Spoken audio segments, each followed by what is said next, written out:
ഞാൻ കഴിഞ്ഞ ഒരു 5-6 മാസം മുമ്പ് വെച്ച ഒരു റോബസ്റ്റ വാഴയാണ്. ആ റോബസ്റ്റ വാഴ വെച്ചതിൽ കുറേ വാഴകൾ പോയപ്പോൾ അതിന് പോയ കുഴിയിൽ കുറച്ച് നേന്ത്രവാഴയും കുഴിച്ചിട്ടുണ്ടായിരുന്നു. അതാണ് ഇപ്പോൾ ഈ കാണിച്ചിരിക്കുന്നത്. അതിൽ ഒരു റോബസ്റ്റ ഇപ്പോൾ കുല വന്നിട്ടുണ്ട്. സാമാന്യം നല്ല കുലയാണ്. അതിന് ഞാൻ പ്രയോഗിച്ച വളത്തിൻ്റെ രീതികളെപ്പറ്റി ഇപ്പോൾ പറയുന്നത്. ആദ്യം ഒരു വാഴ മുളച്ച് ഒരു 2-3 ഇല പരുവായപ്പോൾ കോംപ്ലക്സ് 18-18-18 NPK വളം കൊടുത്തു.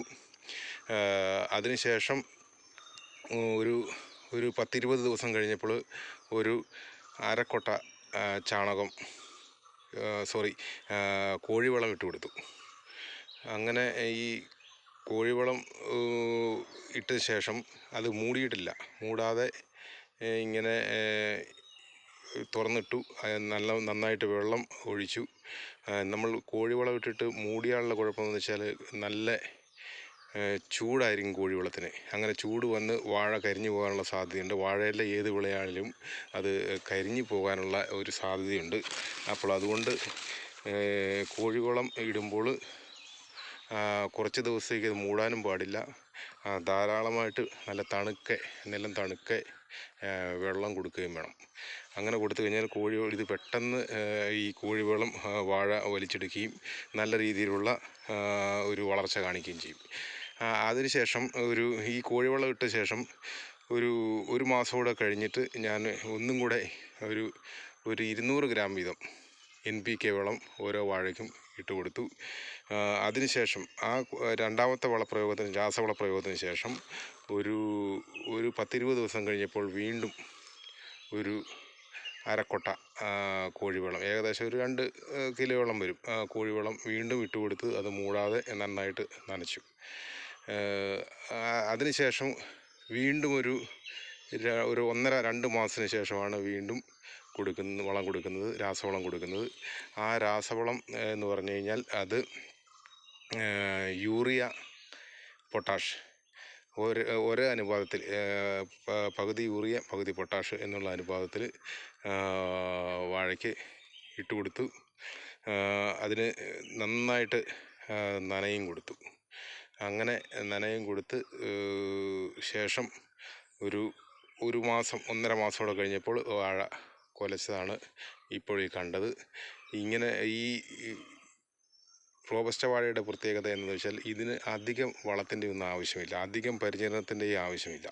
ഇതിന് കിലോയ്ക്ക് ഇപ്പോൾ മാർക്കറ്റിൽ ഏകദേശം 20 രൂപയ്ക്ക് അങ്ങോട്ട് എടുക്കുന്നുണ്ട്. 20 രൂപ എന്ന് പറഞ്ഞാൽ കുറവാണെന്ന് എല്ലാവരും കരുതും. പക്ഷേ ഈ കൊല ശരാശരി ഒരു 30 കിലോയ്ക്ക് മുകളിൽ വരും.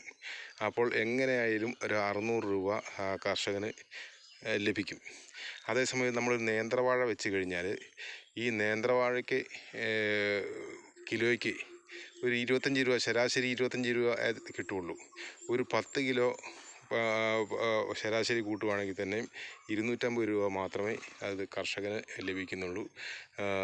പരിചരണ ചെലവ് റോബസ്റ്റയെ അപേക്ഷിച്ച് നേന്ത്രവാഴയ്ക്ക് കൂടുതലാണ്. നേന്ത്രവാഴയ്ക്ക് ഒരു മാസത്തിൽ ഒരു പ്രാവശ്യമെങ്കിലും രാസവളം ചെയ്യണം. അതുപോലെ തന്നെ അതിന് ഊന്ന് കൊടുത്തില്ലെങ്കിൽ ഒടിഞ്ഞു പോകും.